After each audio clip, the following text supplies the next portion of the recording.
Na na na na na. Miggy Almiron. Almiron. Miggy Almiron. That was a little tester for the mic, but if it gets included in the last word, welcome to the last word, everybody. It is finished. Newcastle United 5. Yes, 5. Get that in the camera. 5. Brentford 1. This is the last word.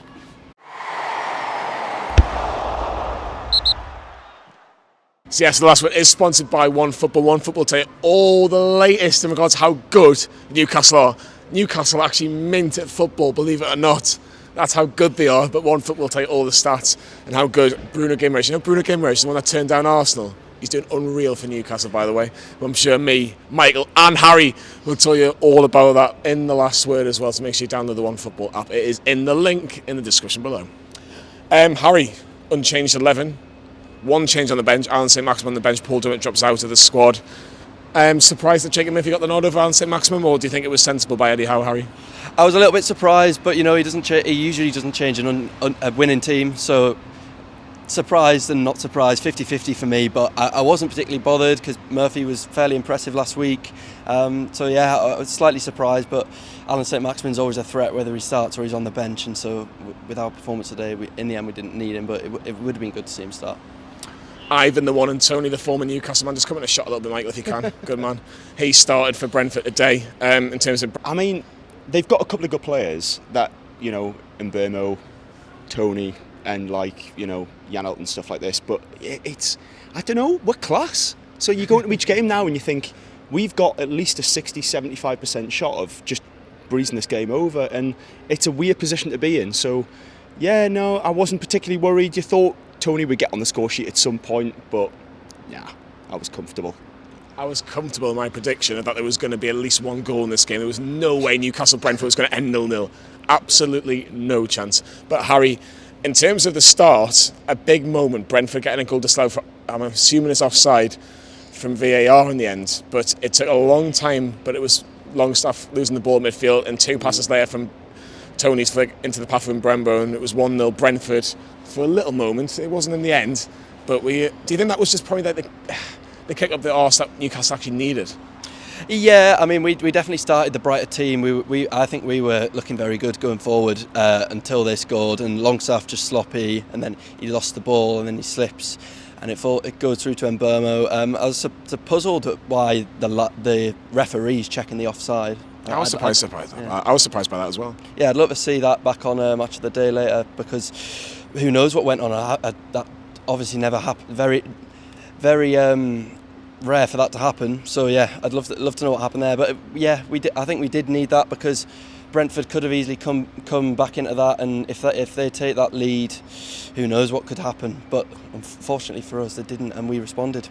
We did respond, and Michael, We've been missing like a little man in midfield, haven't we? You have. But we didn't expect them to score a header inside the box, and it was a lovely corner. Newcastle got different like corner techniques now, and it was Miguel Almiron who took the corner to Kieran Trippier, who was kind of like the last man, wasn't he? And he was like the last man on the halfway line, but his cross right into the path of Bruno Guimaraes was on his own at the far post, header, no chance of Davere. Newcastle 1-0 up. Do you want me to be honest? Come on then. That ball went back from the corner. I'm thinking, what are you playing it back there for?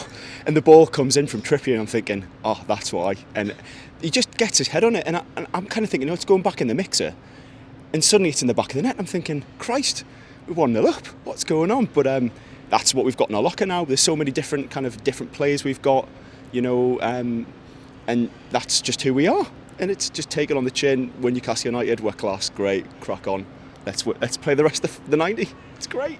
It's unreal, and like I say, 1-0 up, and Newcastle and the fans got into an absolutely fantastic spirit. And big shout out to all flags. Completely forgot to mention them, so I do apologise. But fantastic flag. The surfer flag, I think, was from the Chronicle. I haven't seen the picture just yet. Brilliant. It was a mixture of, you got the Sky Sports headlines, and you got all the transfers in, and Mike Ashley out. Pictures of #Cans tweeted by Murdad. Picture of State. Oh, it was unreal. Do you know what the best thing was? I said to a few people in the WhatsApp group, wouldn't it be lovely if War Flags had Deader Than a Dead Thing from Deadlands? Simon Jordan, I know you're watching. I'm sure you would have loved every single second of that. That'll definitely be mentioned by Jim White on Monday on TalkSport.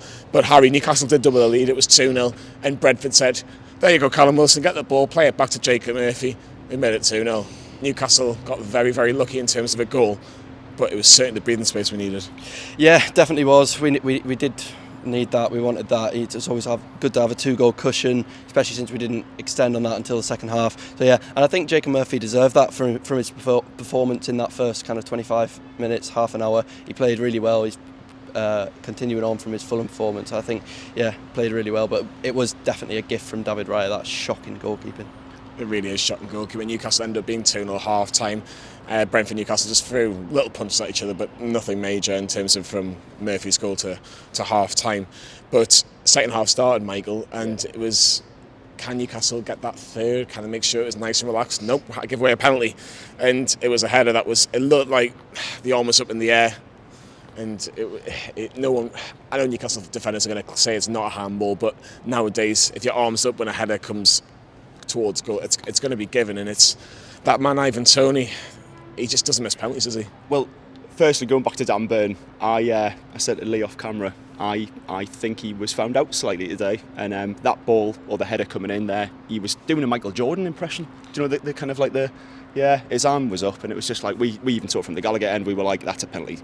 Every day of the week. And do you think it's better as a centre half? Do you think that just kind of makes Eddie Howe go, do you know what? He's a centre half. He's definitely there for those games when you're playing against, we were saying last week against Fulham, for like Mitrovic or, that kind of robust centre forward who's going to put his body weight around. He's perfect for playing left back, but in a game like today where you're playing against Mbeumo or somebody with a bit more pace, Wissa could come off the bench. We need somebody with a bit more pace, and Target could be that man. He's clearly not in the starting 11 for a reason, but yeah. I mean, he was there. He did a job, but he was definitely found out on a couple of occasions, especially in the first half. Definite pen, and as Thomas Frank says, I genuinely think Ivan Toney's one of the best top 5 penalty takers in the world at the moment, and Nick Pope didn't have a chance, bless him. Could have been there for every month with a Sunday in it, and he wouldn't have never saved it. So yeah, just the way it is. He did make a fantastic save in the second half, did Nick Pope, and I think it was Mbeumo who cut it on his left foot. It was a really, really good save from our number one. But I think we were worried for about 30 seconds, Harry, 30-40 seconds at most, and then Joe Litton nicks the ball off the Brentford defender. And I think we've got Bruno in the middle, haven't we? Yeah, we do have Bruno in the middle, and he loves his magic hat, and incredible from him. There's a little tussle on the left-hand side. Bruno gets involved, picks it up, just drives forward, 20-25 yards out, and he's just slotted it in the bottom left corner. What a goal. What a goal from Bruno. It's incredible. You do want to see that one back. What a goal, man. Incredible. Absolute scenes at St James's Park.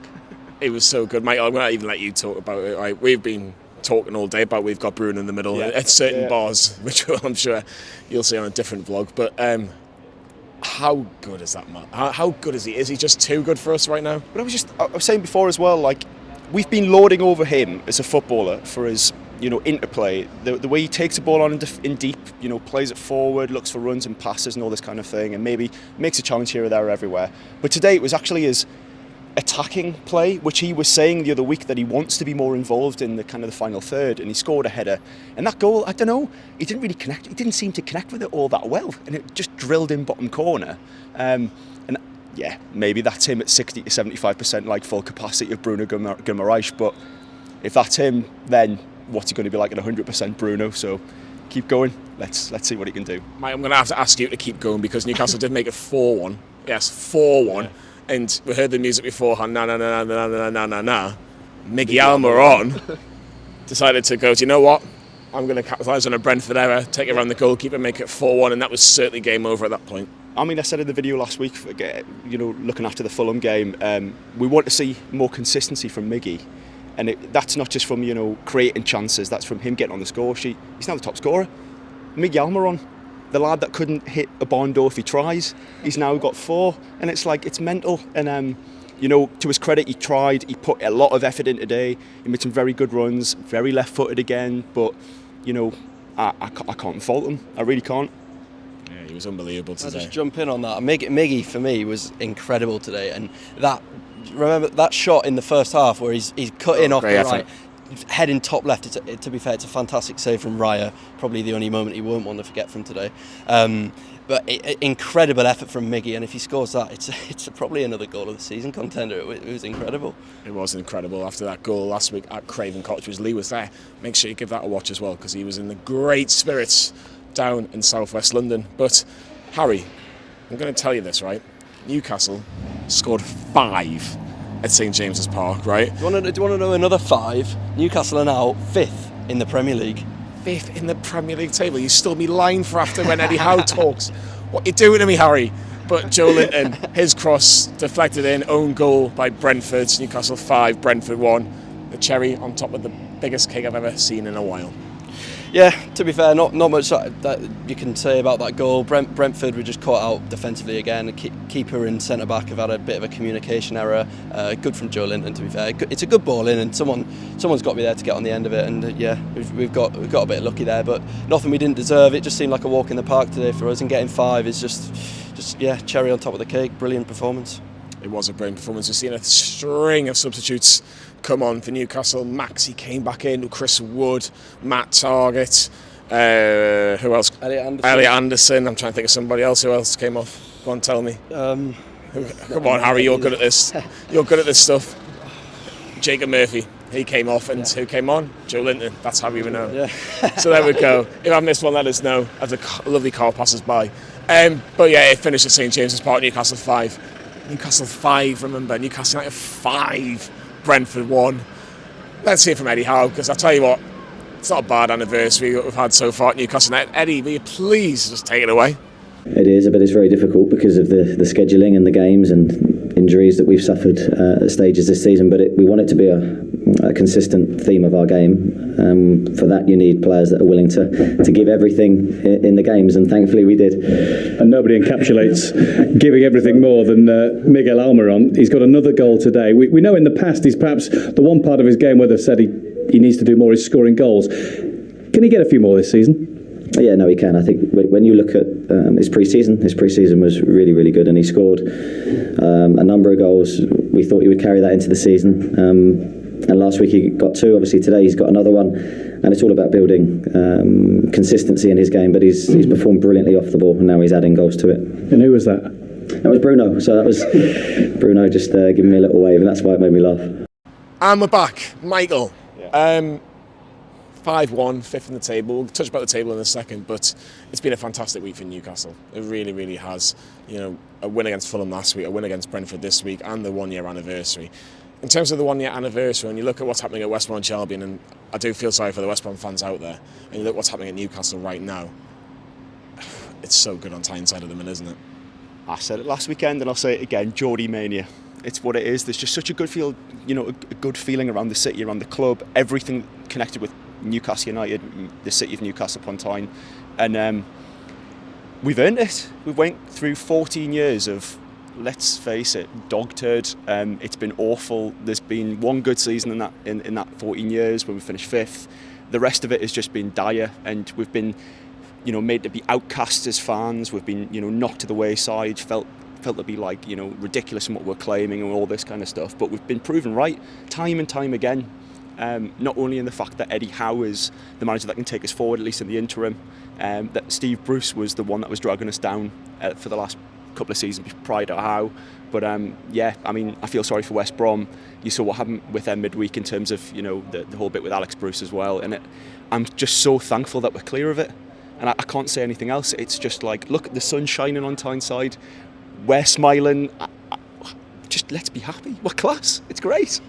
We are class, Harry, and it's just nice that we've got football people now in positions at this football club that have the best interests of this football club at heart. We know we've talked about Dan Ashworth, Darren Eales, and Eddie Howe and the players, and at the very, very top, you got PIF, Amanda Stavely, Miadad Gadusi, and the Reuben brothers, and Yasser Al-Rumayyan put out a letter yesterday as we record.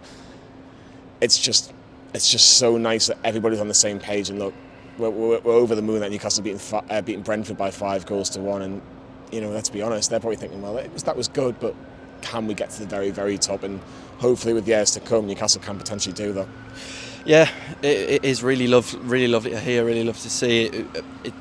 echoes what Murdad says, and that we're all rowing in the same direction. It's a really positive atmosphere, really positive club to be around. And yeah, sometimes it felt like we weren't even getting out of second gear. Like Newcastle weren't exactly at any point forced to go forward. There wasn't a desperate need for us to score. We were just relaxed and we were playing and we were comfortable and we were all over them. And it more of that to come, please. It's wonderful, and I just love it. I just love the club. As Michael just keeps on saying, we're class, and I just love the relentless positivity. It's just brilliant to be around. It really, really is. And that's 2 games out of 6, Michael, where Newcastle have won games of football. Yeah. Look, the next 3 are going to be a really, really difficult test in terms of the fact it's 3 games in pretty much, well, let's be honest, 7 days. It's going to be very, very difficult for Newcastle United. But the confidence that Newcastle are going to have going into the Manchester United game, that's next up. Then Everton and Spurs of the run of 3. They're going to be looking, going, all right, we'll take Man United on. I don't mind taking on Manchester United at Old Trafford, but when you look at it, 5th in the Premier League table, Newcastle are flying right now. Nobody will want to play on you. Nobody will want to take on Newcastle right now. One quick point. Brentford weren't bad today. They were poor defensively, but they weren't bad going forward. We just outperformed them. And it was so, easy, as Harry was saying. It just looked effortless. If we're going to play Man United at Old Trafford, the last time we beat them there was when Cabaye scored. I genuinely think we've got a chance. I was there. You were there, jammy swine. But we've got a chance of doing them over. And I originally said 11 points from October. We're on 6 already. How many now? Well, I think we've got 3 against Everton as I nailed on. I actually think the most difficult game is probably Spurs away. But I think we could take...